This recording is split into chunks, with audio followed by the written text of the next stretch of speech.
नमस्कार दोस्तों, मैं अरुण बंकुल उन्नयन प्रकाशन के इस YouTube चैनल पर आप सबों का हार्दिक स्वागत करता हूं, अभिनंदन करता हूं।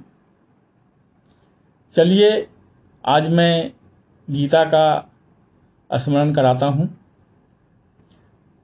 श्री कृष्ण द्वारा दिए गए उपदेश जो अर्जुन को मोटिवेट करता है, उसी को वेद व्यास ने श्रीमद् भगवत गीता में उद्धृत किया है।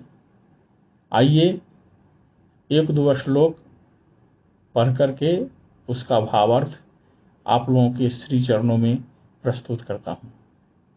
चलिए शुरू करते हैं। संजय उवाच दृष्ट्वा तु पाण्डवानीकम् व्यूढं दुर्योधनस्तदा आर्यं पूषंगम्य राजा वचनं ब्रवीत। संजय ने कहा कि हे राजन, पांडुपुत्रों द्वारा सेना की व्यूह रचना देखकर राजा दुर्योधन अपने गुरु के पास गया और उसने ये शब्द कहे। तात्पर्य यह कि धृतराष्ट्र जन्म से अंधा था। दुर्भाग्यवश वह आध्यात्मिक दृष्टि से भी वंचित था। वह यह भी नहीं जानता था कि उसी के समान उसके पुत्र भी धर्म के मामले में अंधे हैं और उसे विश्वास था कि वे पांडवों के साथ कभी भी समझौता नहीं कर पाएंगे, क्योंकि पांचों पांडव जन्म से ही पवित्र थे। फिर भी उसे तीर्थ स्थान के प्रभाव के विषय में संदेह था। इसीलिए संजय युद्ध भूमि की स्थिति के विषय में उसके प्रश्न के मंतव्य को समझ गया। अतः वह निराश राजा को प्रोत्साहित करना चाह रहा था। उसने उसे विश्वास दिलाया कि उसके पुत्र पवित्र स्थान के प्रभाव में आकर किसी प्रकार का समझौता करने नहीं जा रहे हैं। उसने राजा को बताया कि उसका पुत्र दुर्योधन पांडवों की सेना को देखकर तुरंत अपने सेनापति द्रोणाचार्य को वास्तविक स्थिति से अवगत कराने गया। यद्यपि दुर्योधन को राजा कहकर संबोधित किया गया है, तो भी स्थिति की गंभीरता के कारण उसे सेनापति के पास जाना पड़ा। अतएव दुर्योधन राजनीतिज्ञ बनने के लिए सर्वथा उपयुक्त था, किंतु जब उसने पांडवों की व्यूह रचना देखी तो उसका यह कूटनीतिक व्यवहार उसके भय को छिपा न पाया। पश्यैताम पांडुपुत्राणाम आचार्य महतिम चमुम व्यूढ़ाम द्रुपदपुत्रेण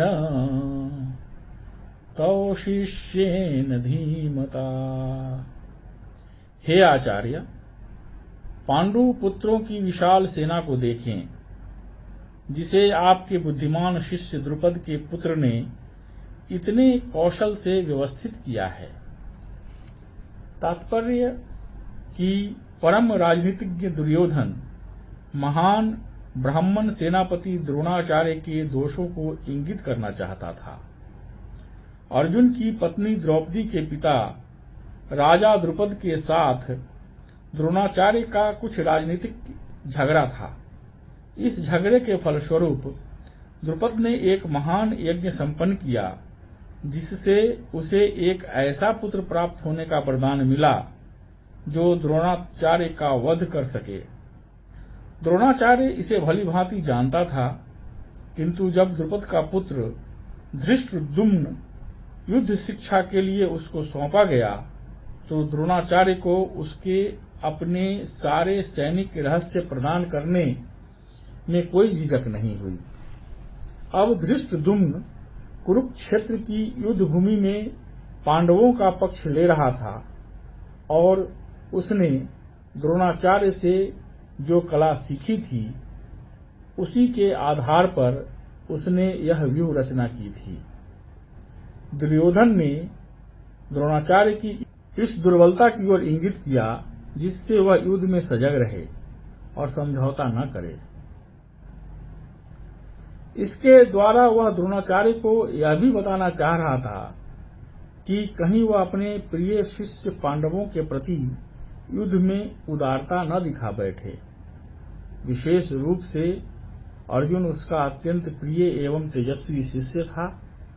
दुर्योधन ने यह भी चेतावनी दी कि युद्ध में इस प्रकार की उदारता से हार हो सकती है। दोस्तों, आज के लिए बस इतना ही। कल फिर मिलेंगे। मेरे चैनल को लाइक करें, सब्सक्राइब